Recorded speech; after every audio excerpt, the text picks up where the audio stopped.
MAGWest. Thank you guys for joining us so late. My name is Twill Distilled, and we are here with a panel of webcomics in the mobile age. Thank you again, everyone, for tuning in. I am your host, Twill Distilled, and I'll be getting into who I am in a moment with my friends. I did want to say we are watching the Twitch chat, so if you have any questions along the way, please feel free to ask us in the Twitch chat. We will be doing a Q&A at the end. So this panel is about webcomics and how they've changed as the internet has evolved.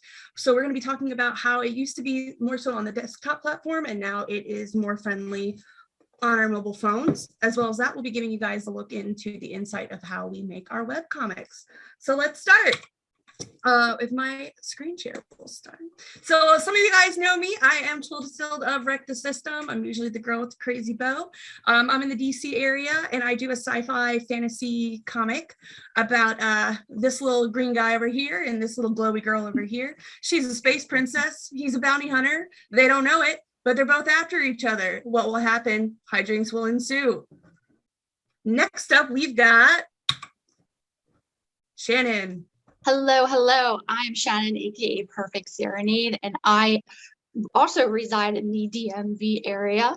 I create a BL supernatural drama webcomic called Lucifer's Ace, and it's a story about a young Prince of L who has to, he's forced to choose between his devilish family or a mysterious boy with a mystery of his own.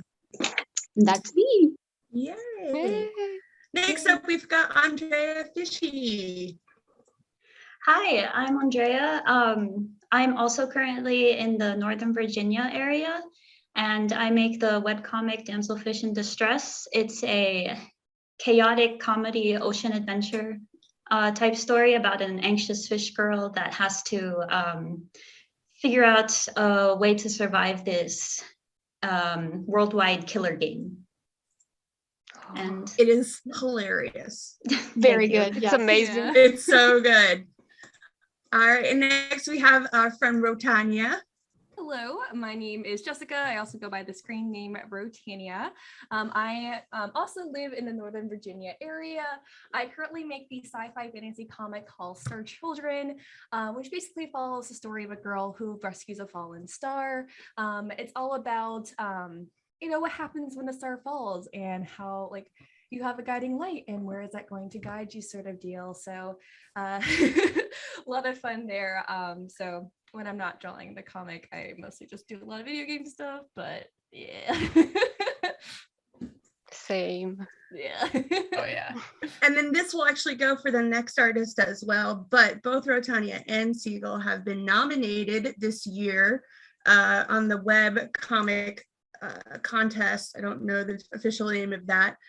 We'll get to that later, but I'm seeing the chat and they're blowing it up about how beautiful the artwork is. So I just wanted to throw that out there. Are we allowed to say it? Oh. Well, you were in the first round of nominations, so yeah. Yeah. Well, anyway. My name is Linda Shage, and I'm okay. My name is Linda Shage, and I am a comic creator going by the username Sigeel. I create Bloodstein and Panderworld. Bloodstein is a silly slice of life comedy about an overworked, sleep-deprived mad scientist and his anxious assistant to be with an overly active imagination.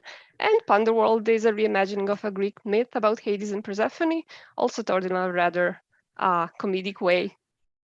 So that's me. That's it. I was like, that's it, guys. Bye. They're super funny and cute. I love them. They're very cute. They're very adorable. And then finally, we've got our friend Akemi. Hello. I go by Akemi or AkemiKae, but nobody ever calls me that. I currently reside in the Utah area. I'm the most West Coast of anyone here. But I currently draw a comic called Long Shot. It's basically just about two teenage boys that have known each other since they were about the age of 10. And as they get older, one of them kind of gains a crush on the other, and then it's a will they, won't they kind of thing. And all their friends seem to know that they like each other, but they don't realize it. And so it's just a typical slice of life BL, little romance story of just dumb high schoolers doing dumb high school things. And it's I think it's cute. I enjoy drawing it a lot. It's super cute. Your art is really good. Thank We you. dig Lots it. of pinks, purples, blues, if that's your shtick. They're all over the place. Gotta I love always it. love the throwback to the scene. Yes, yes. The emo and scene. Yeah, Mhm. it's great. Taking me back. So, right? We're going to start off talking about where to begin. So we have our two friends, Ro and Akemi, talking about how we started their comic and where you decided on where to publish. So please take that away. So first and foremost, the thing that really got me started on my comic was that I had these two OCs named Crystal and Trisk back in like 2010. And one day I realized that I haven't been drawing a whole lot. And so I was like, you know what? These characters are fun. They're going to be in love now. And then I made a comic about it pretty much. Because I always made little stories about them in my head, but I never did anything with them. And so the fact that I enjoyed them so much already just inspired me to like really make something of it. And I've always had like characters in my head for my whole life. And so it felt like a good release to finally like have them be shown to people. And it feels wonderful knowing that they connect to it, because I think everybody does this somewhat, where they have characters where they kind of take pieces of themselves and just kind of throw them into characters here and there, one trait here. Write what you know. That's Yeah. basically Mhm. writing 101. Absolutely. Exactly. Yeah, write what you know and write what you like first and Mhm. foremost, which is the next bit that I'm getting into, where if you don't like it, it doesn't matter if it's popular, you're gonna hate it. Like, don't draw or write something that you think is gonna hit like all the bases of what people are liking right now. If it's a trend and you don't like it, don't draw it. You're gonna hate every second of it. Yep. And Yep. that's the big mistake I think a lot of people make when they try to start out, is they're like, oh, this particular genre is extremely popular. I'm going to try to write a romance or a BL. I just happen to like BL, so it just kind of worked out.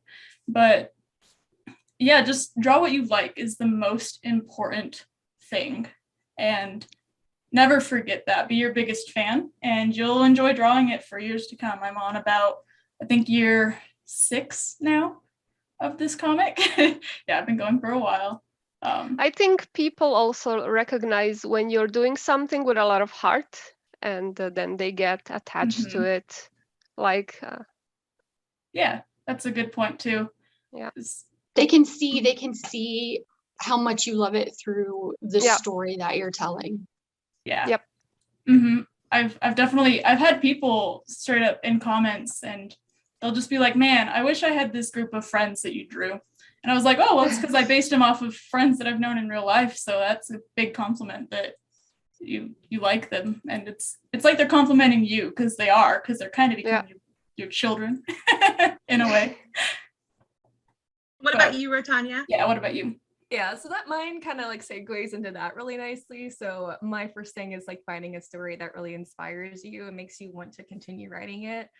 Just because, you know, when you're creating a webcomic, especially if you're creating it for a long period of time, you want to be invested into your own story. Like, you want to be inspired to continue on. If you're just writing stuff for popularity, like, you're not going to get it very far. You're going to be bored with it, and you're going to want to scrap it and do something different. For me with Star Children is I've been writing the story for like a little over 10 years now. Back when I was like a middle schooler / high schooler, I made my blue boy Chiru. He's one of my main casts, and I fell in love with this character, and I've been writing him ever since. So that's really what inspires me, is I take aspects of my life, kind of like, you know, how Akemi did, and you know, moving it into the story where it's relatable, it has impact and all that kind of stuff, and you know, you let your stories grow and change. Obviously for me, starting was always the hardest, because I had so many ideas. Like, I don't write in outlines. Like, I don't like writing it down. I'm a very organic storyteller, so finding a way to start it and then getting to the points that I wanted to be in the story was the hardest. But I didn't let that discourage me, all that kind of stuff. I kind of was like, you know what, I'm just going to do it, and I will figure it out. And I did, thankfully. Yeah. It's like I managed to get it to work, which was really awesome, especially when I got a pretty like decent following pretty early on. I was like, oh, okay, cool. I guess I'm doing this right. So, but yeah, it's just like about webcomics. Like, I feel like a lot of people or a lot of potential creators are just so scared to start because they feel like, oh, if I start it now, it's not going to be as good as I want it to be in the next year or so. But that's how most, creators feels like they want to go back to the beginning and restart. Like, well, no, this is showing your growth, showing you that you're becoming a better writer, becoming a better artist, sort of deal. There's me, also something else I want to jump in. Sorry. Oh, you're fine. You're fine. A lot of people think that you need some sort of experience to start writing. You can just start writing at any time. Like, Oh, yeah. I had Yeah. no experience with doing comics, like actual web comics, and I just learned by doing. And you can do Yeah. that. Like, absolutely, you can start whenever. Oh yeah, exactly. Because like when I started Children, I barely knew how to put text into a like Same. barely Yeah. like I didn't know how to I didn't know how to splice the panels, like I didn't know how the format, like how to make things good, how to make it readable, like what quality, like what DPI, but like it you learn it along the way, and that's how it makes your story better. But a lot of my stuff also just by reading my peers' comics, I learned like, ooh, I really like how they format that, or ooh, I really like how they make this action scene. So like I'll steal their little bits and pieces to make my story better. Yeah, I do that So, too. Yeah, absolutely. You also It's just learn inspiration, things. okay? yeah. A lot of us too have it in our minds with like, oh, we have to be at a certain art level to start, or we have to be at, and the thing is that as artists and writers, you're always going to grow. I worked on Invader literally for 2-3 years before I even started publishing, and that actually ended up becoming a detriment because I was so ahead of my comic compared to where it's published, and I get frustrated sometimes because I'm like, so far ahead mentally than where everybody else is publicly. And that is the one piece of advice I wish I had listened to, was just start your comic. Just start your There comic. is also sometimes people are scared that they're too old to start something, and I disagree. I started very late. Like I started when I was 20, 28, 29 with Bloodstein. You're never too old, and that was You're never too old. You're never and too that old to was start 10 your years story. ago, so Yeah, Yeah. you're never too old to tell the story You're that never you too want old. to tell. No. Well, speaking about publishing and jumping in, we're going to get into the next format, which is talking about the two main publishing formats we have, platforms, excuse me, which is Tapas versus Webtoon. And our friend Perfect Serenade is going to talk to us about that. So I have my notes. So first, we're going to talk about Webtoon. It is undoubtedly the largest webcomic publishing platform that I know of, that I think is out there. It was launched in South Korea in 2004, and then it went globally in 2014. What's really cool about it is that it's available in multiple languages, and it's visited by literally millions of people a day. And they have, a lot of great partners, like, for instance, Crunchyroll. So I'm sure a lot of people who watch anime are familiar with Crunchyroll, and webcomics like Tower of God. That's one of the big ones. So they turned Tower of God, which was on Webtoon, into an anime, which is really, really cool. And then they have, DC Comics and Wattpad. So we have Webtoon, and they offer originals and then Canvas. So the originals are series that are exclusive to Webtoon, and Canvas comics are where just about anybody can go and create a comic, like us. Indie publishing, basically. Yeah, Independent. pretty much. Yeah. Yep. And it's great because the format is already built. Like all you have to do is just kind of learn how to do it. Just because it's a different type of, like, when I first got into webcomics, and I started reading Webtoon, I really wasn't quite sure if I was really into that format, like the whole like scrolling format. That was really confusing for a while. But after I started reading comics, I said, you know what? I want to make one of these. I've got a story that's old enough for that. So yeah, it's really, really interesting, kind of like a different format. So that is Webtoon. And then the other one that we're going to talk about is Tapas. So Tapas was launched in 2012, and they have over 57,000 global creators and 3 million monthly active users. So Tapas also has exclusive series, which are typically like pay per episode using Tapas currency called Ink. And then Tapestry is their community creator program where creators like us can upload and share their projects to the platform. And I say projects because one thing that Webtoon does not have that Tapas has is that they offer a novel section for people who are writers. And they also have various partnerships with outside companies. So yes, that is our two main platforms. There are obviously other webcomic publishing platforms as well, but those are the two biggies.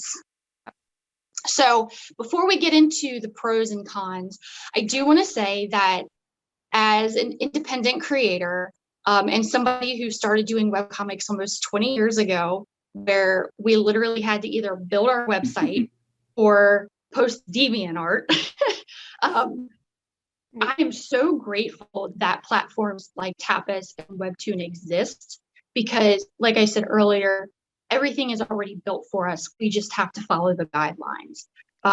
So yes, our pros and our cons are not necessarily knocks on them because we are very grateful that they exist. So creators like us can share our stories. Yeah. The other thing I just want to tag in real quick too is, yes, this is absolutely not a knock on these platforms. And the really great thing about webcomics, especially in the social media age, is that these platforms listen. So there have been times, I know specifically, even as of 3 hours ago before we had this panel, we had something on here that had been a very big issue in the community, and Webtoon was like, we hear you guys and we're fixing it, and they're rolling it out in December. So again, this is just feedback, and they've been really accommodating and really great to continue to grow and fix and make such an amazing platform for us. I also want to say I'm grateful that they offer creators a way to get paid, because I was on DeviantArt like 10 years ago when I started Bloodstein, and I've been publishing there for free and I got nothing out of it. Like, so this to even give us a possibility of earning something is already like a big bonus. Oh yeah. And both Webtoon and Tapas do that. Yes. To different extents. Yeah. Yes. Which we'll get into on these pros and cons. Wow. Segue. Wow. Look at me. All right, so what are some of the pros of both Tapas and Webtoons? Anyone? Creator rewards people. Speak up. Yeah, so I guess I can start. So Tapas has this thing. What is the name for it? It's you can get people give you ink. There's a name for it specifically though. Inksgiving. Yeah, Is they that do what have you're referring events. to? They have events. Yeah. So Yeah. Coming up in I think maybe 2 weeks, they have an event that they do once a year, and they have a couple events, but this one is based off of Thanksgiving for America specifically. And they let anybody that's a little bit lower than what you usually have to have, which is 250 subscribers, to unlock the ability for people to give you ink. And they unlock it to everyone that creates anything. And then people can give you ink, and they incentivize. They're basically donations. So yeah, they're tips basically. Yeah, Tips, they're tips. Your That's readers what it can is. tip you. Yeah. Which is nice. Yeah, and the events allow the people that are tipping to get something back, kind of like a rebate, essentially. So people tend to give a lot, and if you have an incentive like an early update or a special picture, or people just like you, they'll just tip you a bunch just because they can. I get for just a good update. They'll be like, "Oh, it was cute. You have some money." Right. Yeah. Take it here. Serenade I do loves that. to do that. Yes. For Webtoon, one thing they have is that if you reach a certain amount of views during the whole month, you'll be eligible for creator rewards, which is like, it goes into like a hierarchy system. So it's like there's a $100 payout, and then 200, 500. It just keeps going up based on how many views you get monthly. And And it's like an incentive to keep posting more episodes to rack up the views. Yeah. And it's nice. It's like an extra reward for making it. For hard work, yeah. Yeah, I unlocked it a couple months ago and I like actually cried. So it's really Nice. exciting. Yeah. It's exciting, yes. It's an accomplishment, you know? Yeah. When I got mine, I didn't realize it was a thing. I actually got an email from one of the Canvas management teams. They're like, "Hey, by the way, you're pre-approved." I'm just like, "This is a thing? I can make money?" That was like, Yeah, really, they also pre-approved me for both Thunderworld and Bloodstein. Yeah, I was ecstatic. Like I told my fiance, I told his mom. I was like, "Guys, I'm gonna get ad revenue." What? I was super scared. I was like, what is this? Like this, I don't good. trust you. What's to the give me catch? money? What's the Right. catch? Well, I think especially too with some of us who've been around on the digital art platform for such a long time, you know, literally on the wild west of the internet in this art game. Anytime, I know like the bells and whistles and red flags always raise for me. So it's kind of been nice, and not to like cheapen it in a way, but Webtoon especially kind of feels like the YouTube of webcomics, where it really is this platform like where yes, you can make money off of people just viewing your comic, which is incredible. Because what, 15 years ago on DeviantArt, that was never a thing. Like, oh, it was really cool. Like, yay, I hit 50,000 views, but it was never a thing. You still had to pay your own website. You could be the top. You could be the top artist on DeviantArt and not make a penny. Whereas now, if you're a top, or even somebody that's just kind of doing their thing, you get you can still get paid, and it makes you want to keep going. They implemented subscription now, so people can pay to see your content now on DeviantArt. Wow, that took a while. Yeah, but that was after Webtoon and Tapas did everything. That was like a few months ago. So unfortunately, there are a few things that aren't perfect. They're getting there. So we're going to quickly touch on that before we get into our process, as we're about halfway through this panel. So I will say one thing I know specifically about Webtoon is that I'm a data girl. I love getting analytics. I love getting as much information. It's something that's been key with my comic, as well as stuff with Rec the System. And it is a little bit of a bummer that I don't get tons and tons of info compared to how I know on Tapas I've been told it has a great analytics section. It does. It's really good. Tapas really has a great, like if you're a creator, Tapas has like a really great dashboard. I mean, the analytics, I think, for what it is are very thorough. And Webtoon, I really wish, please Webtoon, I really wish something like that would be implemented for Webtoon. On Tapas, you can basically tell what type of update did the best view-wise. And on Webtoon, you can't tell. Like, you just, I don't know. I got in spitball a couple hundred views. That's really it. Yeah. I have no idea. And comments. You can see when people leave you comments on Tapas.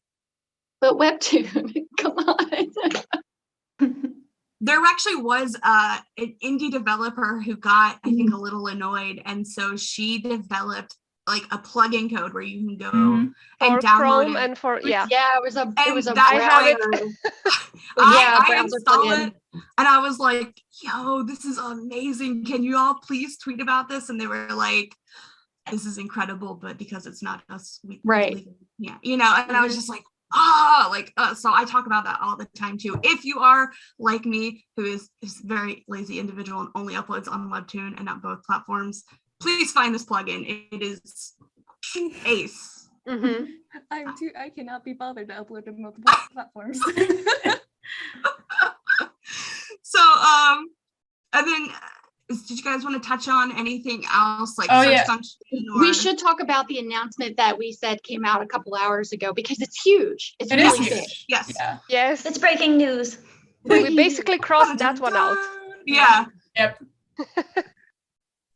I guess I'll talk about it. Yeah, go ahead. Yeah. So Webtoon has both a rating system I kind of breathed through the post that they put up. So it's the rating system that sometimes it's not the greatest because people can basically Abuse rate it. bomb you, and you will go from like a 9 to like a 6 in a heartbeat. And it's not fair because a lot of times, you know, when that happens, people don't necessarily read your comic. They just rate it poorly. So they're fixing the rating system, right? Right, they're working on that. Yeah.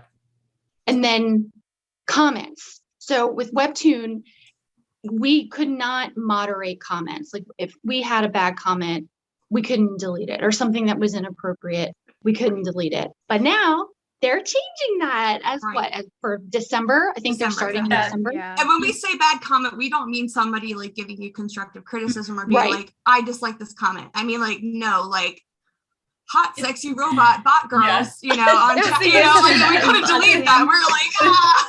Yeah. It's the Or internet. you would have to like crazy stuff. spam report it. Like There in was really a lot high of times. bots. Yeah. There was a lot of bots Like a couple So, months ago. a few months ago. Yeah. But it's really, really great though to see how much like they do truly listen. It's just a matter of being patient. Right. I mean, because you know, it's a big platform and it's very Yeah. complicated, and you know, stuff like that does take time. But it's Yeah. great knowing that, yeah, like you said, they're listening to us and they're implementing these changes that will only benefit us as creators. So, and then one last quick thing about this is the culture of the platform. So just like every different event, every different convention, every different website, everybody has its own unique culture. So the one big thing is that I like specifically about Webtoon, and maybe I'm biased because I am one of the official Discord mods for Webtoon, is we have a really great, I'm a little biased.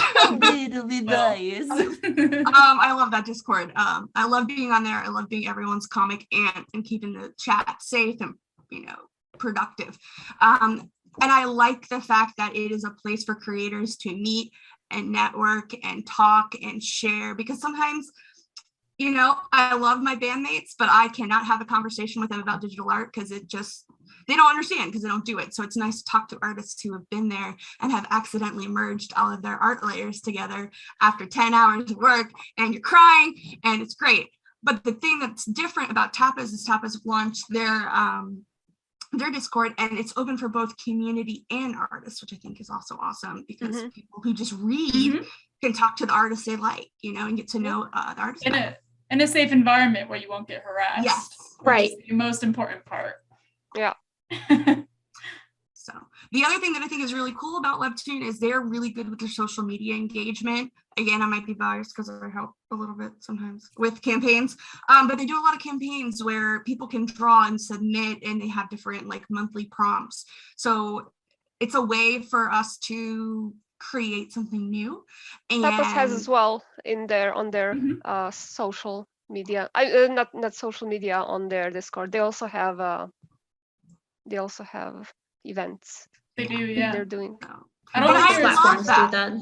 Yeah. Webtoon's been really stepping up their game lately when it comes to the social media. Like Yeah. whatever changes they did, it's been great so far. Yeah. They had a huge, I think, team rehaul this year, and it worked. Whatever Oh, yeah. they did. Oh, no real complaints on my side. I'm like, I messaged one of them on Instagram, like, whoever team this is, I love you. Keep doing it. They Please respond keep back, doing "Thank They need to hear that. They need to hear that encouragement. you." Yes. well, I mean, I told people, I was like, if you guys, and this goes for anyone who's watching, if you see, regardless of whatever industry it is, if it's a company and you see that they are making a change that you appreciate, tell them you appreciate it, because when they get this feedback and they get this data, they're allowed to push it to their higher ups and say, look, this is working. People like this, so we need to continue to implement this. So when that happened, I told literally everyone, I'm like, look, we're all happy about this. Please message them and let them know, because it will encourage them to keep doing this. And yeah. And they hear enough negative comments about, oh, this needs fixing and this needs fixing, and Yeah. Positivity Yeah. goes a long way. yeah. Oh, yes. So we're running a Definitely. little hinkle behind, so I'm going to push us on to the next subject, which is what goes into a webcomic. We all have our own unique. Oh, I'm sorry. I apologize. One last quick thing is, where should we publish? So when we had our practice, we all agreed both. Both. Both. That's It's good. Both is good. Oh. Both is good. Don't be like Twilly, who only does one. It's really great because the more you publish, the more people will see. There may be people who I are on mean, top. it's only better Webtoon, to vice have versa. more places. It's only Yeah. better to have like more places for people to see your Plus, work. if one site's down, Yes. the other one's up, Ah. Yes. typically. So it's always good. So we're to have going to that. go into the process of what goes into a webcomic. We all have different but similar processes. So I'm going to start. There's a lot of blood, sweat, tears, coffee, a lot of coffee, and a lot of tears, and sometimes a little bit of salt. But for the most part, it's pretty good.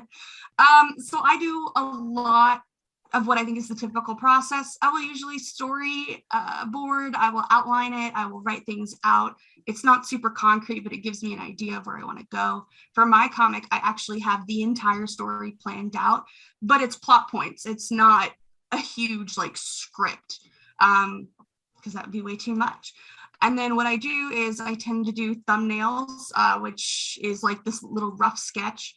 And I plot out my dialogue. I'll usually take a break to whine on Discord after I have done all my thumbnails. I'm really bad about that. After I've done all my thumbnails and I've figured out the dialogue, I actually have a paid editor. Thank you, Landshark, who helps me because I do words good. And then I go into detailed sketching, which is what you can see over here. It's the pink girl. Again, break into Discord. I'll do some line work, which we'll see next. Mostly spend half my day harassing Sigeel and Andrea Fishy. And then I do flat colors and final colors. So as you can see, there's a rough sketch and then there's a more detailed sketch. This helps me to figure out what I'm going to be drawing. And then I will go into my line art. I take the extra time to go in and add kind of a traditional manga style. It's something called doing your blacks, and I do hashing. I think it really gives it a depth, but it does take a lot of time. It's definitely not the quickest method, and I hate myself for it, but I also love the way it looks. And then I will do my flat colors so I can see where everything needs to go. I have certain individual colors that have been picked out. It's my go-to for everything. And again, you can see back and forth. I really think that black line, extra line work really adds a depth to the art. And then I do my final shading, which you can see back and forth. This is the actual panel from one of my recent issues. And then I add in a background and I get the formatting done for mobile scrolling. So, and that's just quickly my process. And now Ro. Hello, it's me. All right, so well, I usually I'm a very messy person when I write my outline, so I don't have anything typed up and written. It's all storyboards. So I just sketch everything, and I hope I understand it later when I actually get to draw it. So kind of like the Love that sketch. Yeah, Yeah. because all of my dialogue is literally squiggles, and there's been many times where I look at the squiggles like I have no idea what I wrote, and I'm like, I gotta figure out by the context. But I take like a very vague sketch. Like it's like I do these storyboards within like a couple of minutes, and they're like for multiple chapters. So I go really, really quick because being gestural is how I was taught when I was in art school. So that's how I go. And then I go in and I really hammer in for the line art. As you probably see from point A to point B, it's a little bit of a difference here from sketch to line art. And that's how I usually do my stuff, is I go from point A to point B. So usually when I start with my line art, I usually don't have like all the colors on it, but yeah, I have a very painterly style, so I merge all my layers together like a heathen. So I have I have like 3 layers and then all of it else is special effects, but I do all of my flat colors. I usually block, like I'll do all the skin rendering first, and then I'll do all the color rendering first, and then the clothing. So I don't do all my flats at once. I just do color blocking. And then you can go to the next slide. I will do like color adjustments. So that's when I add in like all my multiply layers, my overlays, my added, like really go hammering when it comes to color, because color is very important for my story. And then I just vomit all of the special effects. All of the special effects. I love it. It is my eye candy. It's one of my very favorite things about my process is going in with the special effects, because it really adds a lot of life to a panel. So that's one of my favorite things to do. I hate formatting. I hate getting the panels in order and adding text. Least favorite thing, but I saved my favorite the last, which is just giving it all the shine and sparkle. Quickly wanted to jump in and say the chat is going crazy and everyone's going, merge layers, what? Oh yeah, like all That's of wild. the layer for like all of like her skin tone, her hair, her clothes, that's all one layer with all the shading. And I will shade it You all are at once. psycho. You're brave. You are my hero. No, that's insane. And here's that very convenient pro tip. Streamlining your process is different from everyone else. That's true. The way, True. Very the way true. that I do it is I'm like, you know what? I need an extra layer. I draw on my iPad, y'all. I got 18 layers to do my entire comic page. That's just for my hair. Yeah, so so I have like 3 layers. It's fine, guys. It's painterly style. It's fine, but If I special reach effects. 8 layers, I lose my patience and I flat them. Hey, see, I'm not the only one. Well, you both Nope. paint. Yeah. Yes, this is true. We both have a very painterly style for the rest of us here, so it makes sense. But yeah, that's pretty much Sorry. how I just do it. Yeah, you're fine. And then Fishy, how about you? That's a funny segue because I'm I go the like quite opposite extreme and have way too many layers. When I mean, like I can't merge things. I like everything to be separate so that I can change it later if I need to. And I don't like painting over things. I like everything to be like adjustable. So I have a pretty standard process. I start with the story and a full script first, and then I start sketching out all of the panels based on that. And I figure out where to put the words first during the sketch phase, so that the lettering can kind of like have its own spaces next to the art. And then I go into line work. It's my favorite part of the process. I just like drawing the most. So line art is what I enjoy doing most of all. And after that, I go into, I know it's a big jump, but it's just flats, like regular old flats, nothing special. And then I add in lots of clipping layers and special effects like Rotaniah mentioned. And it's a lot of layers and I love it. That's fair. Merge Mhm. all the Like an layers. ogre. Yes. One thing I did want to kind of talk about is when you're starting your comic and you're trying to figure out your characters, you want to make them you obviously want to make them really look cool and fun and interesting, but you have to keep in mind that you're going to draw them quite a lot, especially if it's your main character. You will draw them for, I don't know, 1,500 plus more panels until your comic ends. So it's good to keep in mind that you should either keep the design simple or make it something that you are super comfortable drawing with, so that you can look at it and say, yes, I want to draw this like 1,000 plus more times. Yeah. Jump in. I'm somebody who was like, I grew up, got bullied for my freckles, right? So I was like, oh, I'm going to make a strong female character who has freckles because I want little girls to know that freckles are beautiful, right?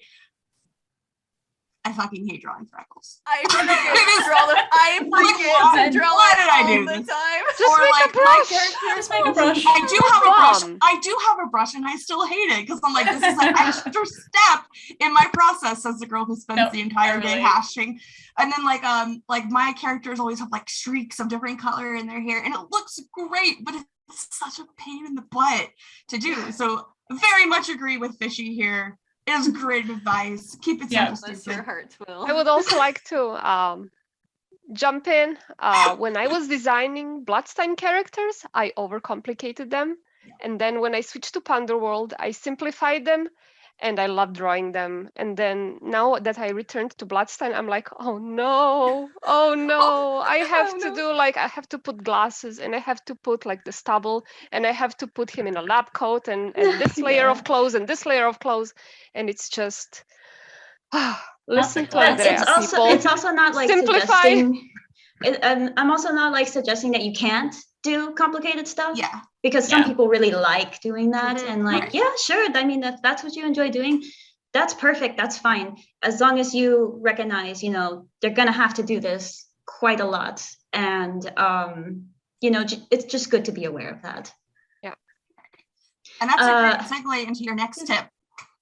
Yeah, that's another thing. My next tip was going to be don't get caught up with being perfect all the time. This is webcomics, and it's more about speed and getting your story out so that you know, your readers can read it. So we want you don't want to labor over one panel for 10 hours. You know, you don't have to treat it so preciously like an illustration. It's more about the story and what you're trying to tell with it. And in my example here, this is a storm in my story, and honestly, it's just scribbles. I didn't render that much. I just put strokes down and got the idea forward, and that's what I was focusing on. You have to keep in mind that your readers are going to be on that section of that screen for less than seconds. You know, they're going to read it, glance at it, and then continue on. So yes, you're right that you don't need to have it like perfected.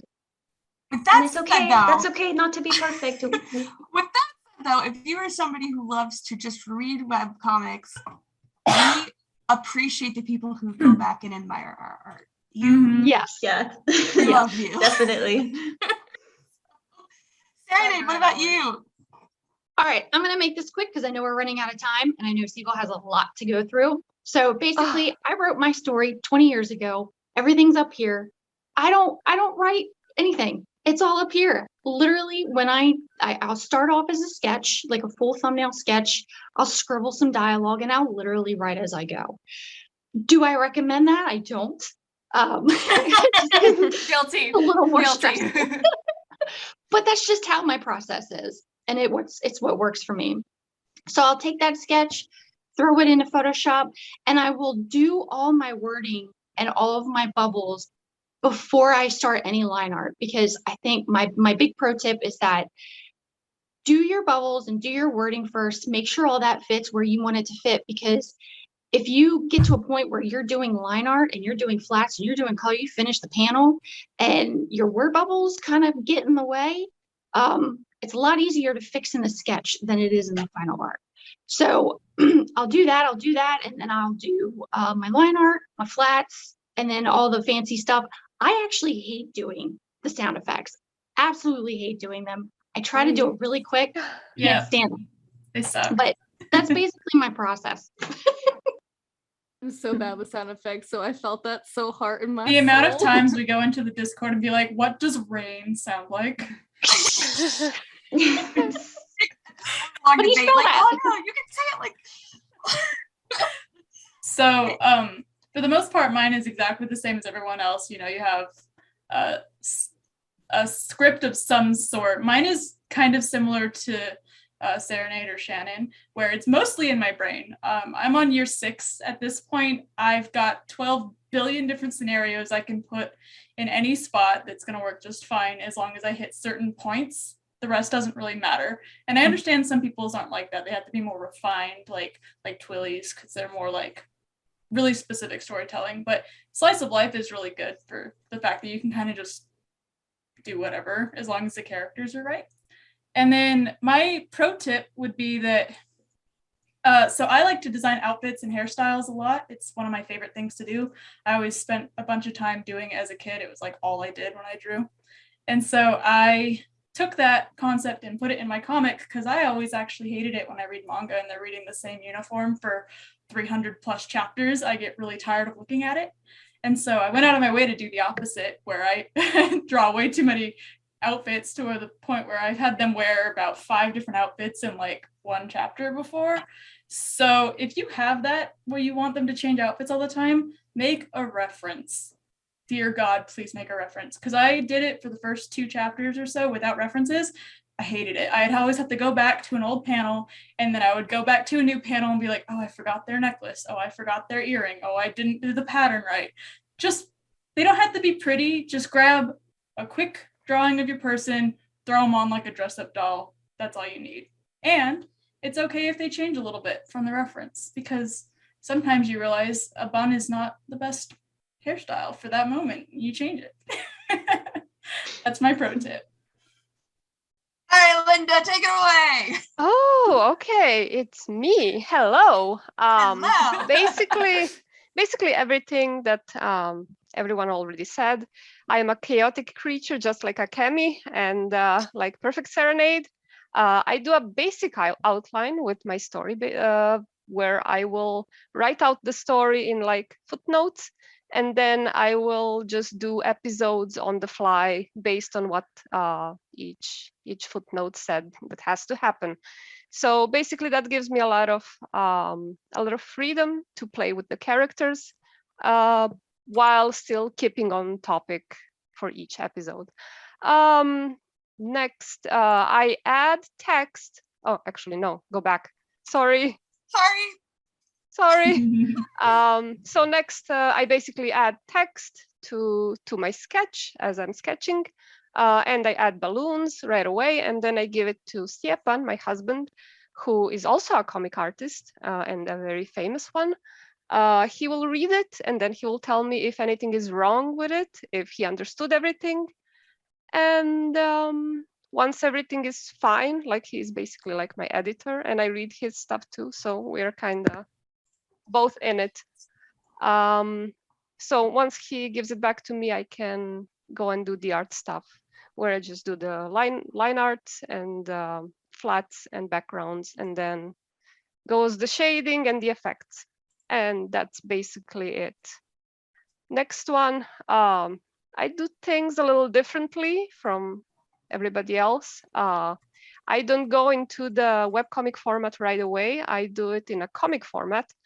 And I do that because it's just easier for me. I can make a big, I can have a big format, and I just draw on a big format, and it's easier for me to just take a panel and put it in webcomic formats instead of the other way around, because as you can see, the comic pages are kind of complicated, and you have to do a lot of reformatting and fiddling around, and I would just rather get that stress out of my system and have it done right away. So yeah, basically this is my process. I do comic pages first. As you can see, I already have a publisher, so that's like basically half of my stuff done ahead of times. Also, here's a tip. Why did you go back? It's fine. So here's a tip. Don't be afraid to experiment when you're working on your comic. Sometimes you will, during the process of creating your comic,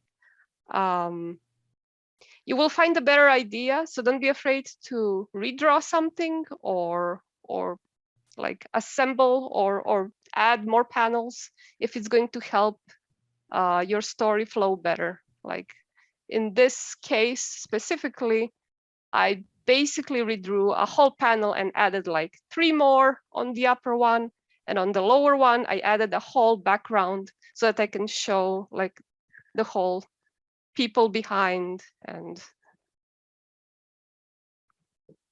so yeah. In the next one you will see how boring the first panel looked, and now the other one that looks more interesting. So that's basically the old layout and the new layout. Okay, next. Okay, so this is why I don't do I don't do webcomics first. This is Bloodstein, which was published 10 years ago on DeviantArt. And as you can see, this was a horizontal scroll that I was working on. And I posted my episodes in the horizontal scroll. So when I got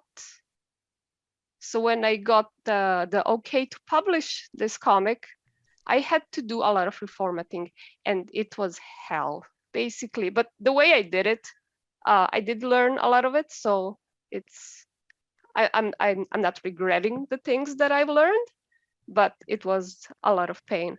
So basically, what I did, I would take a whole episode and I would kind of split it in small parts, and then each that small part would become a comic page, and I would kind of have to assemble it. As you can see, comic pages are very complicated, and you have to do a lot of fiddling, and I had to do a lot of redrawing because there were parts. My webcomic was very small, and then it was super pixely, and then so I had to do a lot of additional stuff, and it took me a very long time. So now, like, I've learned my lesson. Okay, next. Yeah, who won? You decide. Which way do you want to do it? Do you want to do it from comic page to a webcomic page, or from a webcomic page to a comic page? Like, everybody has their own process and everybody knows what they're comfortable with. So I choose the first option because I don't want to do the same thing over again like I did 10 years ago. So yeah, that's my choice. But like I said, everybody. I learned a lot from watching you, because I used to just draw it how it would be formatted specifically for webcomics, and then we sometimes all stream and draw together, and I saw it and I was like, that makes a lot of sense actually, the way I did that. Why am I not doing it this way? It's great. Well, yeah, I mean, I know that my comics are going to be published, so I'm doing that right away off the bat. So yeah, I just want to get it out of the way. Cool. Oh, we have to wrap up. I'm so sorry. I just saw. So I'm going to open it up. If you guys have any questions, let us know in the Twitch chat. But while you're asking, I quickly wanted you guys to know where you can find us online. So first we have Rotaniah. We all have link trees, thankfully. yes. So if you're interested, if you're interested in reading Star Children, you can find her on Linktree. Same with Sigeel, same thing, Linktree, Sigeel. Hopefully you guys are writing this down if you want. Same with It's just our names. This is just our names. It's just our names. It's just our names. Just our users. Right, and then we've got Serenade, who's a really cool gift. Ooh, fancy. So I bougie. It's a flex. And then we've got Fishy, which is a little different because she has a few different screen names. So it's Andrea Fishy. And then me. But y'all know who I am. Unfortunately, I'm very sorry. I did see one comment in the chat earlier, which was, is Tappy Tune the same as Tapas? So I wanted to address that. No, they are different companies. I have used Tappy Tune to read. They're okay. I like them, but no, they're different companies. How do you promote your comic and get more readers? That could be a panel in itself. Oh yeah. Yeah. Social media, get your friends to help you share it, sort of deal, and just Collabs. Good, yeah. Collabs too. Collabs. And Well, be persistent. Don't give up. Yeah. But that Don't also goes go like, into- oh, I'm gonna share this today and then never again. Like, Yeah, that's you true. gotta show people your art. Yeah. Linda's given us quite a bit of like, Yeah. here's how you use Twitter, do it kind Yes. of lessons. Well, It's and the helped a thing- lot. The thing is that just because you post that piece of art one time doesn't mean everyone's seen it. So don't be afraid to repost the same art multiple times. Exactly. If I you like repost it, all the repost time. it. Yep. Like, oh, it's been a day. Too bad. Look at it again. It's beautiful. But also just kind of connecting yourself with other creators, like joining communities and Yes. meeting people. And doing I mean, panels. doing panels. Yeah. And just like making friends will lead to other opportunities like collabs, which will get you to get yourself spread out. And, you know, it just through participating, you will meet more people, and your audience will kind of grow from that as well. All right, well, we are unfortunately out of time, but thank you guys so much for joining in. It's been great to engage with y'all. Thank you guys to my friends who stayed up super late to do this panel with me. Or Do you have early. any- or early, yes. Or early, seriously. Yeah. Props to Based on Linda, your who it's perspective. like 6 a.m. where she is, so thank you. Yeah. If you guys have any more questions, please feel free to hit us up on social media. We are online creators, so we live online. And thank you again, MAGWest, almost said Fest, oh no. Thank you, MAGWest, for having, I think, one of their first webcomic panels ever. So thank you, and we'll see you later. Thank you. Bye. Bye. Bye.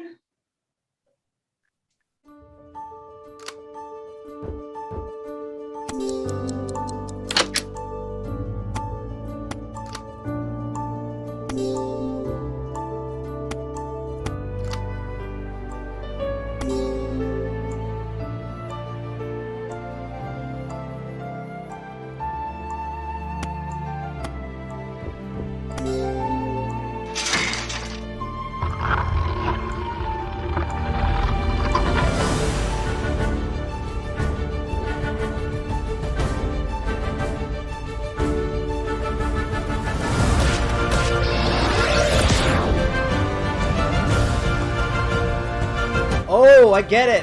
Whoa, that's clever.